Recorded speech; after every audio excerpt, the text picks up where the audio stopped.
Oh, no, carry on. This is great. No. Back to you.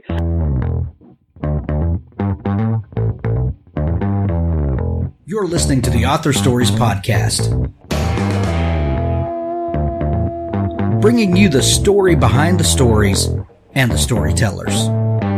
Margaret White, Terry Brooks, Sheena Kamal, Matthew Quick, J.T. Ellison, Walt D. Williams, Brad Thor, Corey Dr. O, Brandon Sanderson, Robin Mom, Ernest Klein, Jim Butcher, Sherwin Harris.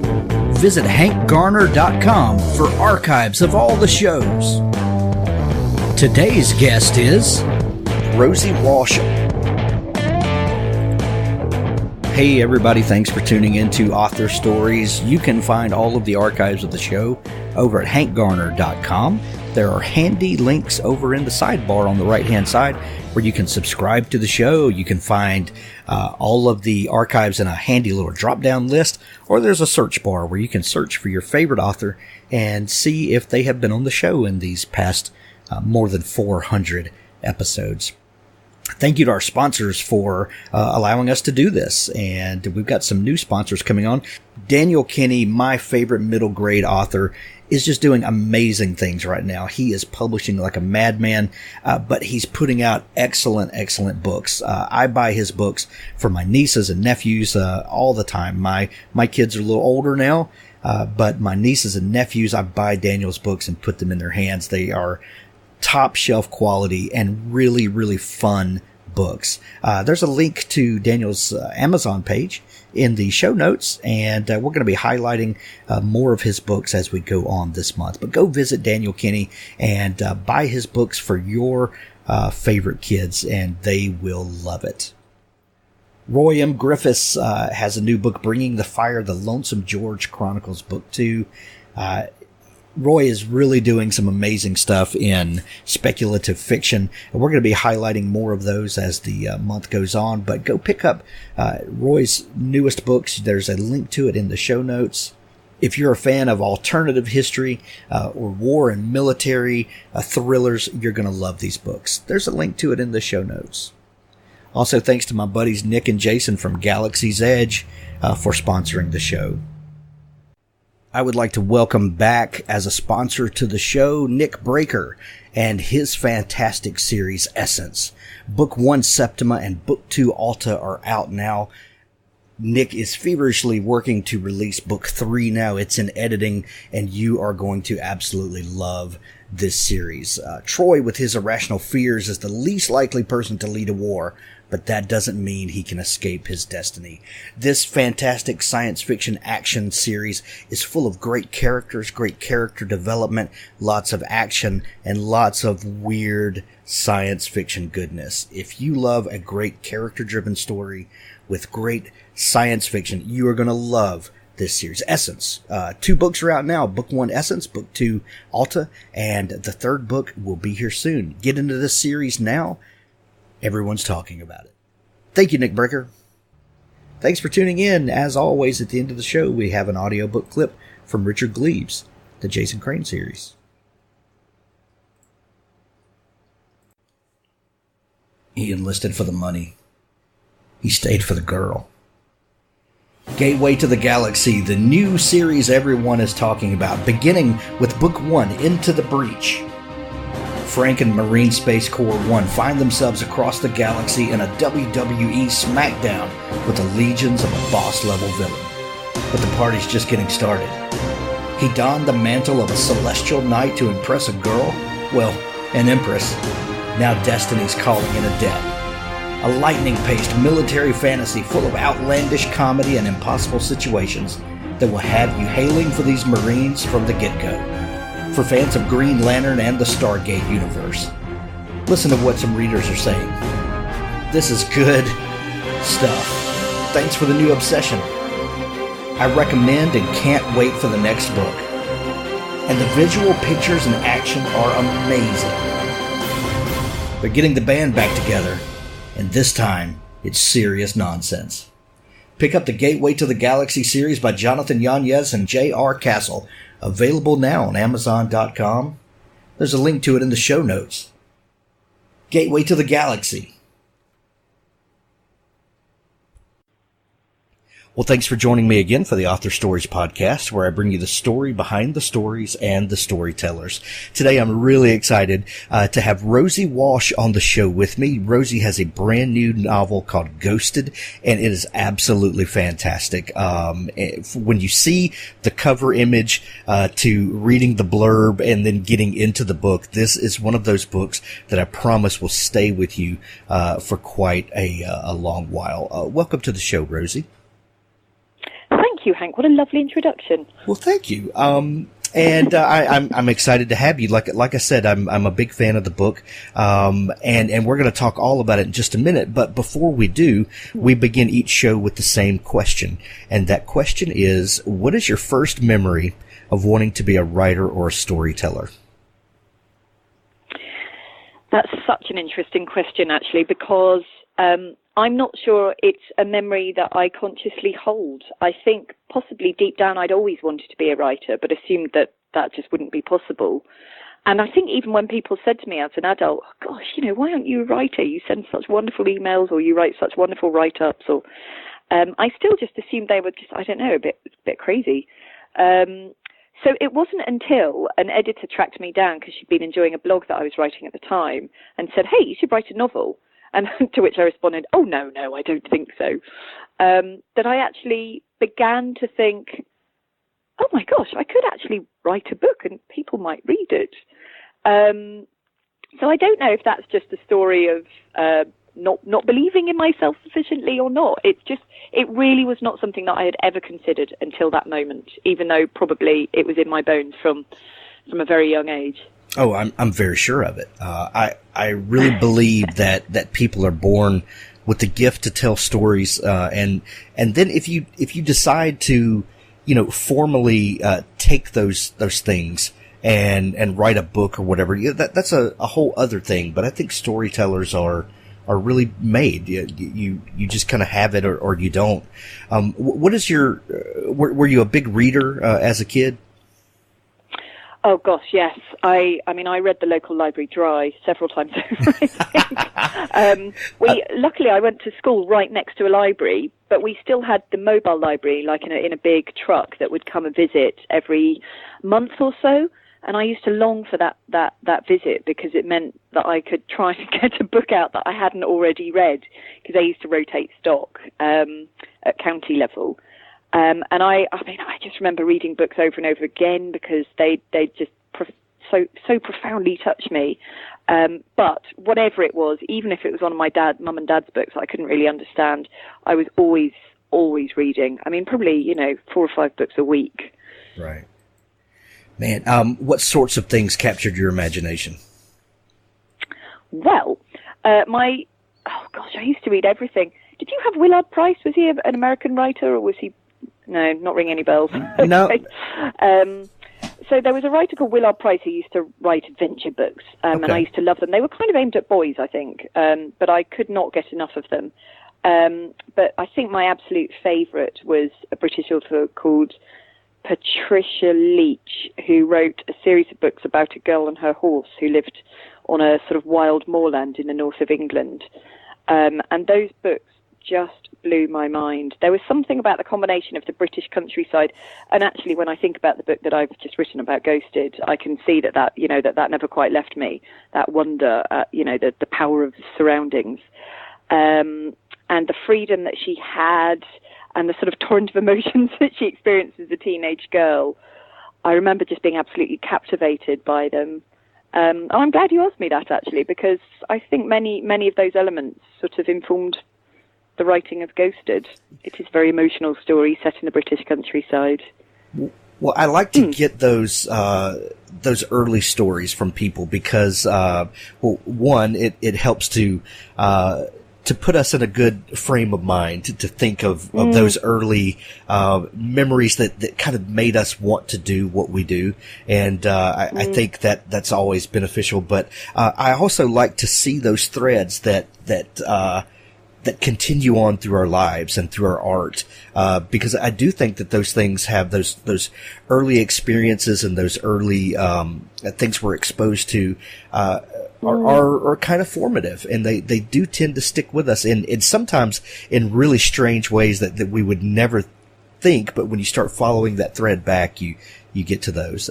So I absolutely love that. Fascinating stuff. Yeah, absolutely. So what did you decide to do career-wise, since you had no intentions on writing? When you were grown and set out to make your own life, what did you decide you wanted to do? Well, when I was a teenager, I wanted to be an actress. I'd just been a big fish in a small pond in my local amateur dramatic scene. So I thought I was something special. Luckily, I got to university where I was surrounded by truly talented actors and discovered I had no talent at all. that dream was shot down in flames pretty early, which was for the best. But I really had no idea what to do, actually. And I remember the day I really decided to give up on acting, sitting up in bed, it was a Sunday morning, and just sitting there on my own thinking, I have absolutely no idea what I want to do. I ended up working in theatre for a few years, and that was more just a sort of accident, although I had great times.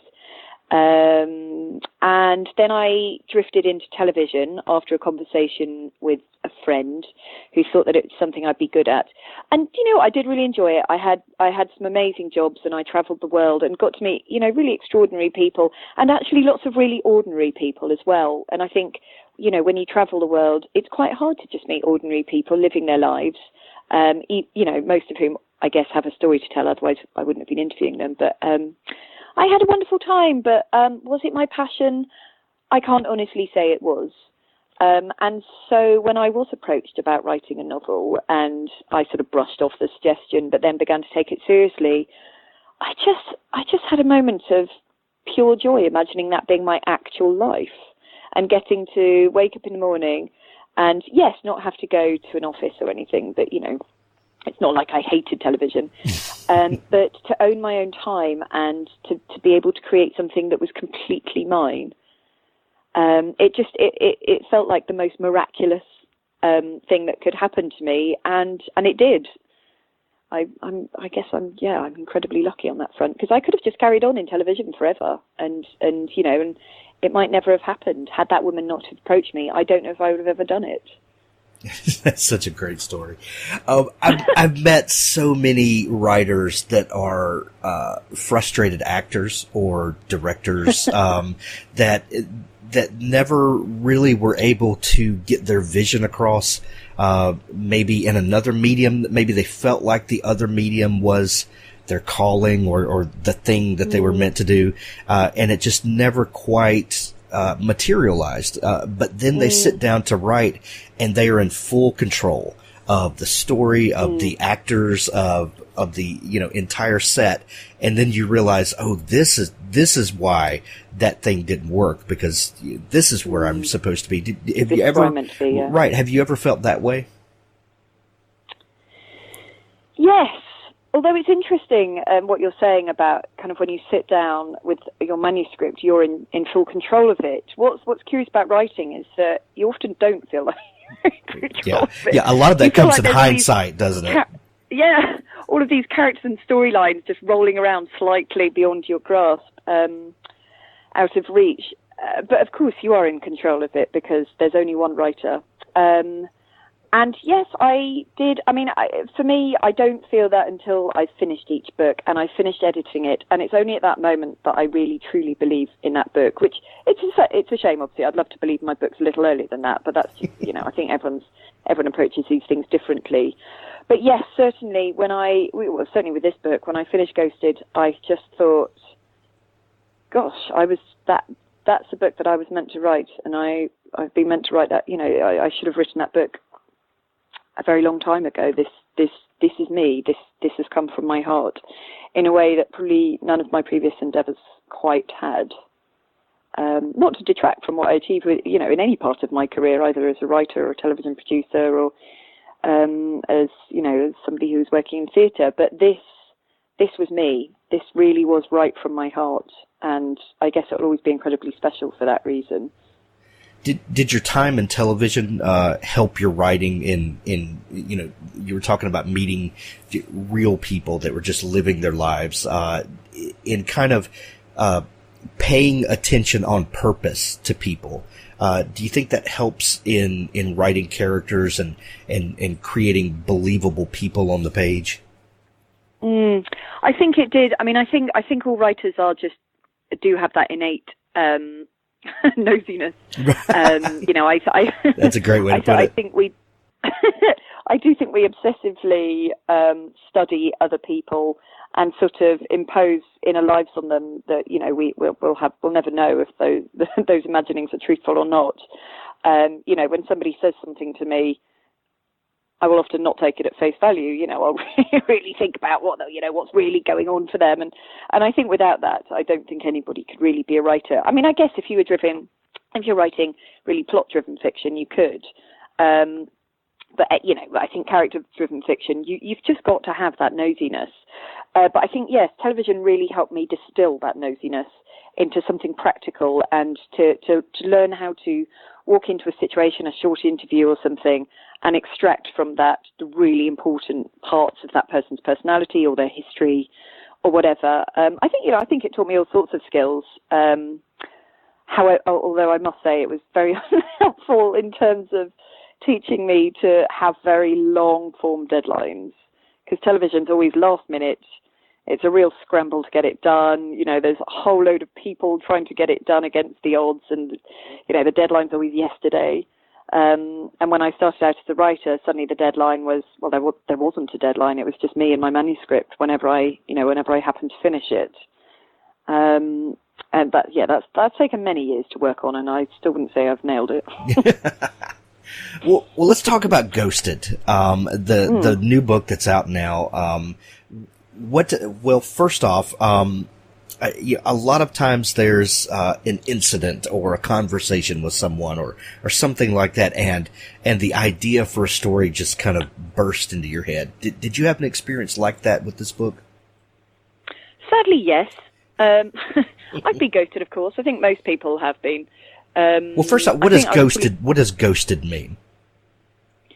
There is a dictionary definition. I think it's something like the practice of ending a personal relationship without warning or explanation, something like that, withdrawing from communication. It wasn't a term I'd heard, if I was honest. I think it's more common in the States than it is in the UK, which is why my book has a different title in the UK. I assumed when I first heard the title that it was a sort of millennial dating term, which I wasn't keen on. But actually, having had many conversations with intelligent Americans of all ages during this sort of publishing process, I came to accept that no, it wasn't a sort of dating term for 20-year-olds. It was actually something that a lot of people use. Do you know what, though? However you look at it, it's a really abhorrent practice. It's happened to all of us. It happened to me first when I was 14. But no, the incident that made me, that spurred me on to actually write the book was a dinner with a friend who is really just a beautiful woman, really intelligent, successful, very much in command of her own emotions. She wasn't crazy. And she'd been seeing a man for a while. It was going very well. They were talking about the future, about going on holiday, when suddenly she suffered the humiliation of his complete disappearance. And I just remember sitting across from her, and she was hypothesizing.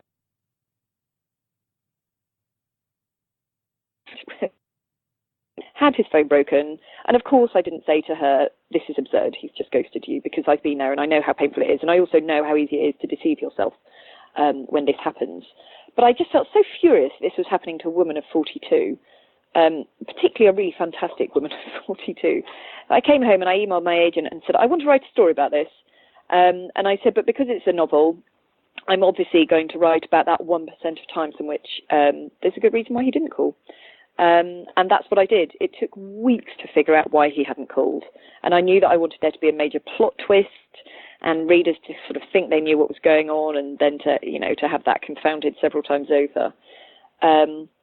But actually, I think, and that's what makes me laugh about the process for this book, it took so long to figure out a good reason for a man not to have called, and a reason that wouldn't make you hate him. I thought I'd never get there. Right. Tell us about Sarah. Sarah is the main character of Ghosted, and we get to experienced this with her and through her. Who is Sarah, and how did you come to know her?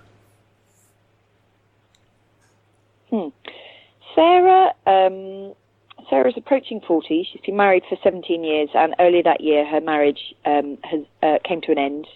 She and her husband agreed that actually they just didn't love each other enough anymore, and I think she's feeling very sad about it, because there's still a lot of affection there. They run a charity, a non-profit together in LA, which is where she's been living since she was 17. She moved there following a tragedy in her personal life, in her family life, which we learn we begin to understand fairly early on what that tragedy was. Sarah was a difficult character to write, actually, because I needed her to keep on searching for Eddie and to refuse to give up. But I also needed her to be a sympathetic character. I needed her not to be somebody that would frustrate her readers, that would, make people sort of throw the book down in disgust, going, "Good God, this girl's a stalker, I can't stand it." I really needed readers to stick with her, which is partly why I made her a bit older. I think had she been 21, I don't think older readers would have really had much sympathy. I made her older, and I needed her also to be a very kind person and to be involved in charity work and so on. I just wanted her to be somebody that you would really love and care about. And as you slowly begin to discover what it was that happened to her when she was 17, I hope that readers will at that point really be on board with her and will really understand why she has to find this man no matter what, and really believe her when she feels that he is the love of her life, and to trust her instinct that tells her there is a more sinister reason why he hasn't called. I know there is. It's not that I've been ghosted. I know there's a good reason here. It took a good couple of years, if not longer, to get her right. Because I wanted readers to really care about her and to go on the journey with her rather than to watch it with disgust. One thing I really find interesting about this book, Rosie, is that it kind of defies reader expectations, and I mean that in a great way. When you first start reading it and you kind of get through that first act, and I'm trying not to give away the book, but when things start happening, I fully expected this book to be kind of a psychological thriller, and I expected the story to go in a certain way, and it did, and then it didn't. And then you kept me wondering as I was reading, which doesn't happen an awful lot. I mean, there are lots of great books, and the suspense ratchets up, and you keep reading because you have to know what happened. But it's rare that a book just completely keeps you guessing, in that you cannot pick up on the formulas that a particular genre will use. There aren't typical tropes, and I kept finding myself going, "Oh wow, I thought this book was this, and it's actually this," and then, well, no, it's not that either. It's this thing, and that really kept me engaged, because I was like, man, what is Rosie doing to me? She's messing with me from page to page. Was that a conscious thing that you did? I know that you said you were looking for those reasons and those motivations for characters, but you really did a phenomenal job in keeping me guessing as to, what exactly is going on the entire time. Oh, no, carry on. This is great. No. Back to you. Thank you. That's kind of dream feedback, really, for the author who's been slaving away behind a computer for the last few years over this book. I mean, the book became what it became. I think as soon as I realised that I was going to write this book under my own name, and I didn't need to hold on quite so hard to the sort of romance format, which is the one in which I was writing under my pseudonym previously, I felt free to just do what I wanted. And I think what I wanted more than anything else was to create a page turner. And I don't see why a novel that that is essentially an epic love story, why that can't be a page turner. Right. I think a really good romance should rely on way more than just sentimentality alone to drive the story forward. And actually, I kept ratcheting up the tension with each pass that I took editorially. I'd never planned for it to be as it was, but I remember probably about 7 months into my epic edit, sort of reading it, trying to read it objectively, which is obviously quite difficult when you've been working on it that long, and thinking, there are parts of this that even I can tell when I know what's going to happen are really, they're just really breathless reads, and you can't put them down. And I felt that other parts of the story didn't have that. And so, for example, early on in the novel, Sarah and her friends are back in their hometown attending an event at their old school, and a stranger appears and starts watching Sarah from the corner of the school field. And things like that came quite late in the book. But as soon as I had begun to think, I'm just not sure that the tensions, it didn't seem consistent all the way through, I suddenly just thought of all of these things that could do.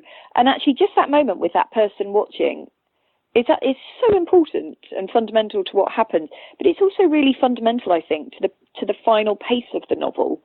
And that's why it was such just a luxury to have such a long edit period, because I got to really look at every aspect, not just the love story, but to really look properly at, the mental health storyline, at the grief storyline, at the culpability storyline, and at all of the characters and their development. But most of all, it helped me really work in a fast-paced, tense, twisty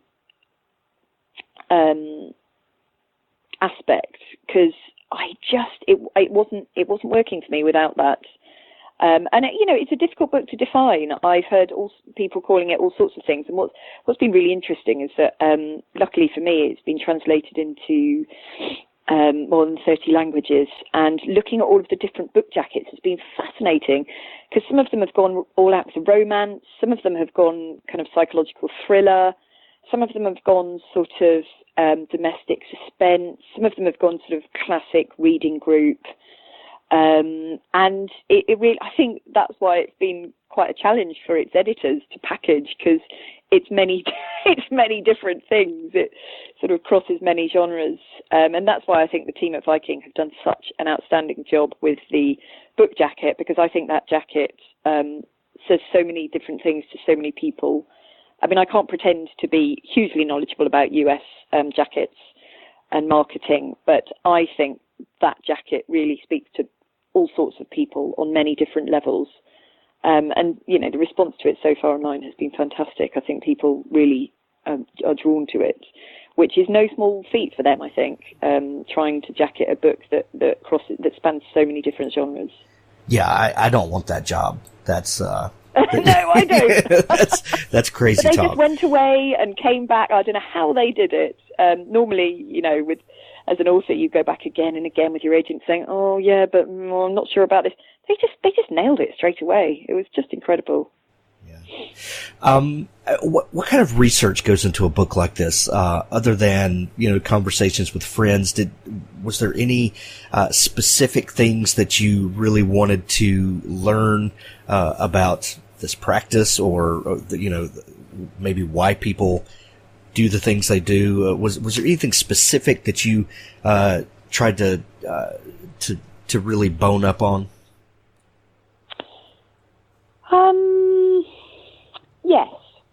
Yes. Actually, the research, was the way I researched this book was fundamental for the way it turned out. Actually, I did, of course, do a lot of quite specific research into clown doctors. There's a whole sort of thread about clown doctors in the book. There's clown doctor charities all over the world. It did actually start in New York. And so I spent quite a lot of time talking to a charity and watching their practitioners at work with children in hospitals and hospices and all sorts. That was very powerful and actually really helped me develop Sarah's character. I did, I spent a lot of time talking to cabinet makers and carpenters, which is what Eddie does for a living. But actually, the most wonderful research journey that I had on this book was just location research. The book is set in a valley in an area of outstanding natural beauty in the UK called the Cotswolds, and it's a valley that I didn't grow up in, but my best friend did, so I spent a lot of time there. And so I knew it well, and I had a very strong connection with the place. But I went back there, probably 40 times in 2 years. And I would go there throughout the year, making notes on, just how the trees looked and how the trees sounded, what they smelt like, what birds were singing in them, what was growing in the hedgerows, what the sort of floral perfume was in the air at that time of year, what it sounded like in the pub beer garden where Sarah and Eddie first go for a drink. All of those things. I even slept wild in a field in that valley one night without a tent because I just wanted to create a really beautiful multisensory experience for readers. Because when we first meet Sarah and Eddie, they're lying under a darkening sky in roughly that field. And, you really need to be invested in the love that they are growing for each other at the beginning of the novel just before he disappears. Because otherwise, you're not going to enjoy it, you're not going to care either way. And I think the setting, the rural setting in that beautiful part of the world, was so important to get that right that even when I thought, I can definitely write this scene without going down there again, because it's a good hour and 20 minutes drive from where I live, I just think, nope, got to go back, and off I'd go yet again. And I'm so glad I did, because it also just brought a lot of peace to my writing process. I think we all know that the more time we spend in nature, the calmer our minds are. It was wonderful. Well, it really paid off in the book, Rosie. I'm a huge fan of what you're doing. Ghosted is an amazing book. It's on sale everywhere now. We're going to send everybody to pick up a copy of it. I know you've got some other interviews scheduled right behind this, so we're going to wrap it up. But thank you so much for taking time to come on the show with me today, Rosie. Oh, thank you for having me. I've really enjoyed chatting. If people are just discovering you and your work, where can they find you online? www.rosiewalsh.com is my website. There's lots of up-to-date info there, and lots of links and articles about how I write and so on. Excellent. We're going to put it in the show notes and send everybody to see you. Thank you, Rosie, and we wish you a fantastic book launch. Oh, thanks so much. Take care. And we'll cut it right there. Thank you so much, Rosie. That was so wonderful. Was it good? Yes, I'm glad. Absolutely. I think we're releasing the show tomorrow, so we'll tag you online and all that good stuff. Great. Thank you so much. It's been really great to chat. You too. Have a great day. Okay. Bye-bye. Thank you. You too. Take care. Bye.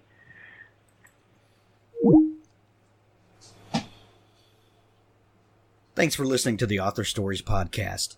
For more great author interviews like this one, go to hankgarner.com and dig through the archives. There's something there I know you'll love. Now stay tuned for a special audio clip from Richard Gleaves' The Jason Crane series. On the Wednesday night before Thanksgiving, Joey locked the doors of the Washington Irving Chapel and checked the windows from the outside, making sure that the cemetery offices were dark. Satisfied, he donned a knit cap and trudged uphill to the employee parking lot. He'd forgotten how desolate the grounds became at night. A fog had gathered, blurring the moon and stars. His rusty Volkswagen Beetle, christened Ladybug by Jason, sat in shadow alongside his dad's white van, which bore an image of the horseman and the cemetery's web address. Joey swept a palmful of condensation from Ladybug's windshield and fumbled for his keys. He heard a laugh, high and young. He froze. "Hello?" He shook off goose flesh and found his key. He started the engine and backed out, headlights off, praying not to knock over a headstone, again. A child stood on the hillside amongst the graves. "You okay, kid? Cemetery's closed." He turned on his headlights. The child vanished. Joey idled in the drive, frowning. What had just happened?